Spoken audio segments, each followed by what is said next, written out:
Baiklah, saya akan memulai presentasi saya. Ini kita santai saja gitu ya.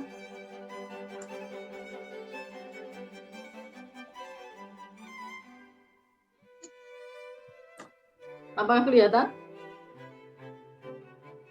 Kelihatan? Sudah, Bu Nur. Kelihatan ya? Ya. Jadi judul ini kita pilih karena beberapa dari kita gitu ya, terutama yang sedang mengurus guru besar itu seringkali salah satu kendala itu adalah di jurnal internasional bereputasi, di mana itu adalah menjadi salah satu syarat khusus yang harus dipenuhi. Melihat berbagai kendala ini gitu ya yang ditemui oleh teman-teman, maka saya ingin membagi pengalaman gitu ya, pengalaman dan pengetahuan saya ketika publikasi di jurnal internasional bereputasi.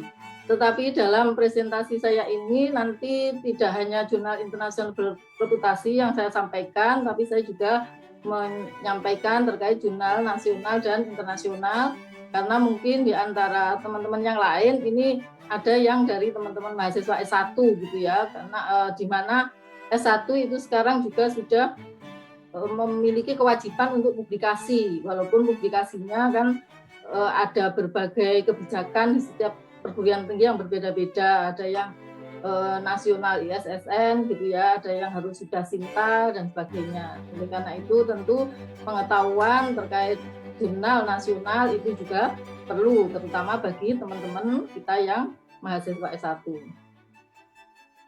Kemudian strategi apa gitu ya yang harus kita lakukan ketika kita memilih sebuah jurnal untuk publikasi ilmiah kita. Yang pertama kita harus memahami jenis-jenis jurnal gitu ya.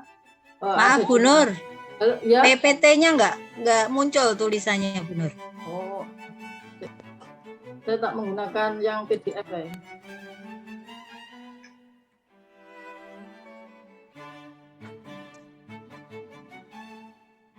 Bentar.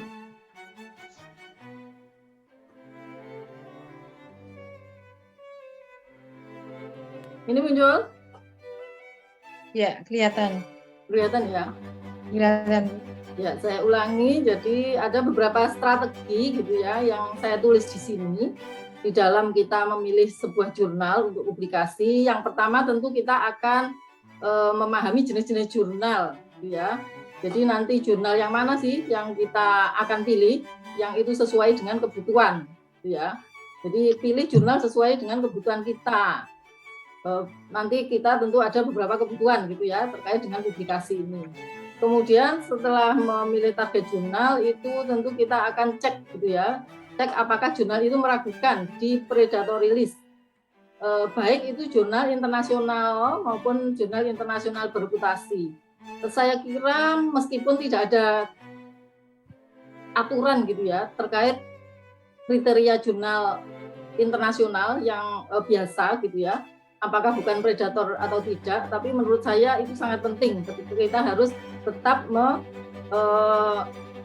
ngecek gitu ya terkait jurnal tersebut apakah masuk dalam predatory list.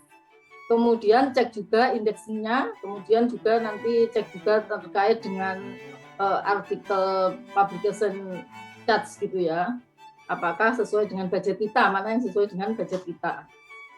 Oke, saya akan mulai. Yang pertama, bagaimana kita memahami jenis-jenis jurnal. Tentu kita di Indonesia itu mengacunya adalah peraturan yang ada di Indonesia. Peraturan yang ada terkait jenis-jenis jurnal itu ada di PO Penilaian Angka Kredit tahun 2019.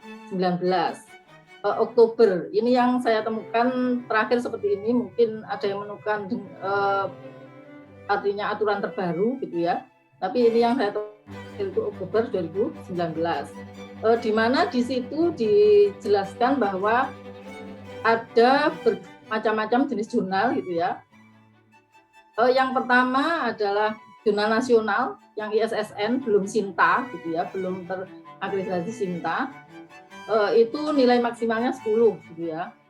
Kemudian yang nasional terakreditasi itu ada berjenjang, ada Sinta 6, Sinta 5, nilai maksimalnya 15, kemudian Sinta 4, Sinta 3 itu 20, Sinta 2 dan Sinta 1 25. Ini terkait jurnal nasional terakreditasi. Tentu kita dalam kesempatan ini tidak membahas terkait dengan penilaian gitu ya, tapi kita bagaimana kita memilih gitu ya, memilih sebuah jurnal. Kemudian yang internasional itu juga dibagi menjadi 3, ada internasional, kemudian ada internasional yang SJR-nya, indeks SJR-nya itu kurang dari 0,1 dengan nilai maksimum 30, dan internasional berreputasi di mana SJR-nya lebih dari 0,1 atau WOS lebih dari 0,05, nilai maksimumnya 40.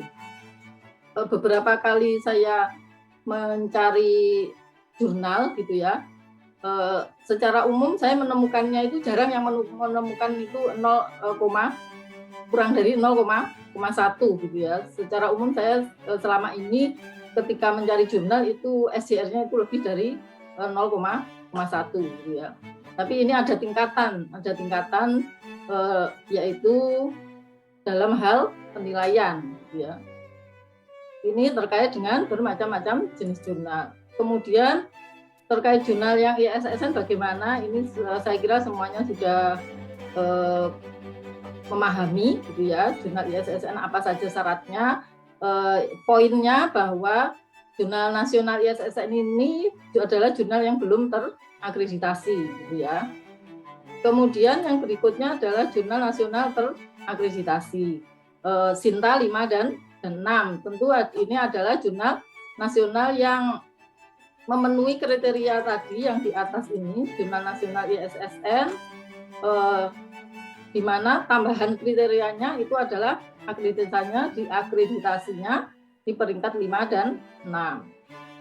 Kemudian untuk jurnal nasional terakreditasi Sinta 4 dan Sinta 3 itu sama kriterianya seperti jurnal nasional ISSN, tapi di sini terakreditasi peringkat 3 dan 4, atau ini jurnal nasional yang diterbitkan dalam salah satu bahasa PBB dan terindeks pada basis data yang diakui Kemenristek, contohnya CABI atau Indeks Copernicus Internasional.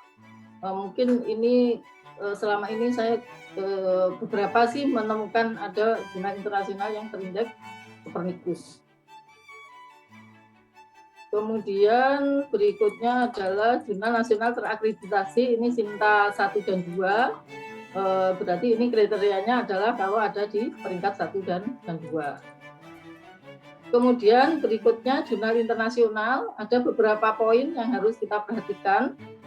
Yang pertama adalah bahasa resmi PBB gitu ya. Jurnal tersebut di dalam keseluruhan artikelnya itu menggunakan bahasa resmi PBB, salah satunya yaitu artinya salah satu bahasa resmi PBB yaitu Arab, Inggris, Prancis, Rusia, Spanyol dan Tiongkok.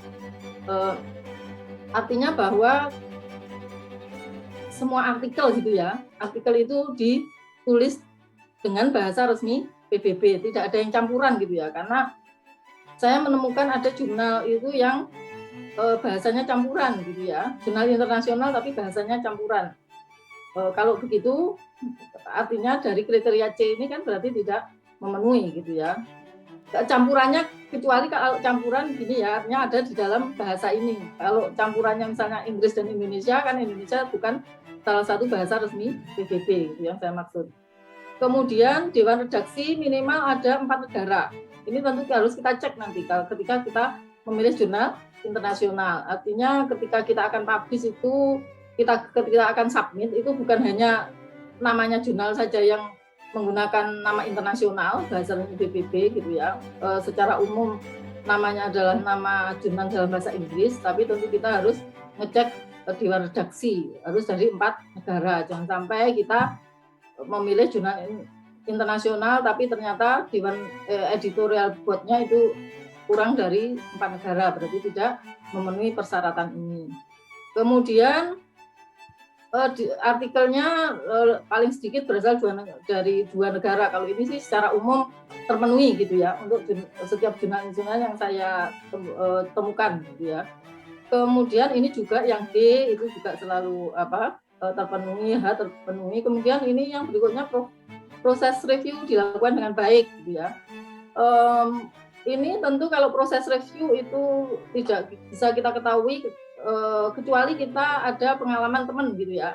Kita bisa menanyakan kepada teman kita yang mungkin pengalaman di jurnal tersebut, baru bisa kita mengetahui proses reviewnya seperti apa.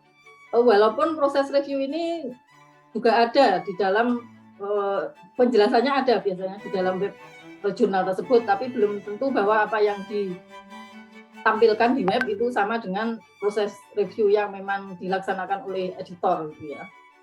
Kemudian berikutnya jumlah artikel adalah wajar, gitu ya. Artinya wajar itu tentu kan tidak, misalkan tidak sampai ribuan atau ratusan, gitu ya. Wajar, artinya ini jumlahnya adalah wajar. Kemudian yang berikutnya, nah ini yang perlu kita perhatikan, tidak terdapat daftar jurnal atau penerbit kategori yang diragukan. Oh, ternyata ada. Jadi meskipun itu hanya jurnal internasional, itu kita harus ngecek juga terkait dengan apakah jurnal tersebut masuk predatory atau bukan. Tetap harus kita cek meskipun itu jurnal internasional. Kemudian yang berikutnya, jurnal internasional dengan SJR kurang dari 0,1 ini memenuhi kriteria yang seperti sebelumnya, gitu ya. Tapi jurnal ini adalah diterbitkan, yang pertama diterbitkan oleh publisher yang kredibel, gitu ya. Yang kredibel itu tentu ini mungkin yang dimaksud kredibel itu adalah penerbit-penerbit yang populer, gitu ya. Salah satunya penerbit-penerbit yang populer, tapi belum tentu bahwa penerbit populer itu bukan predator, gitu ya. Jadi yang di sini adalah kredibel. Kemudian SJR-nya tadi adalah 0,1. Kita tentu bisa mengecek nanti ya SJR-nya, beberapa SJR-nya baik di scopus.com maupun di Skimaku. Kemudian untuk jurnal internasional bereputasi yang SJR-nya lebih dari 0,1 sama, itu harus kredibel. Kemudian yang berikutnya SJR-nya lebih dari 0,1 atau worst lebih dari 0,05. Jurnal berstatus coverage bukan ya, berarti artinya jurnalnya itu bukan yang termasuk coverage discontinue atau cancel, gitu ya. Artinya masih di cover, gitu ya, oleh Scopus. Tetapi ternyata di sini penjelasannya bahwa jurnal berstatus coverage discontinue dapat dipertimbangkan untuk pemenuhan syarat khusus jika dapat membuktikan bukti korespondensi, proses review, dan memiliki kualitas tulisan yang baik. Saya kira meskipun ini ada penjelasan seperti ini, untuk amannya kita kalau mencari jurnal ya hindari, gitu ya. Meskipun ada keterangan seperti ini, tentu kan harus menunjukkan bukti-bukti, gitu ya. Belum tentu bahwa nanti bukti yang kita tunjukkan itu kan diterima, gitu ya, oleh reviewer. Oleh karena itu kita aman ini ya, daripada memilih yang seperti ini, pilih aja yang tidak discontinue. Jadi kita lebih aman, gitu.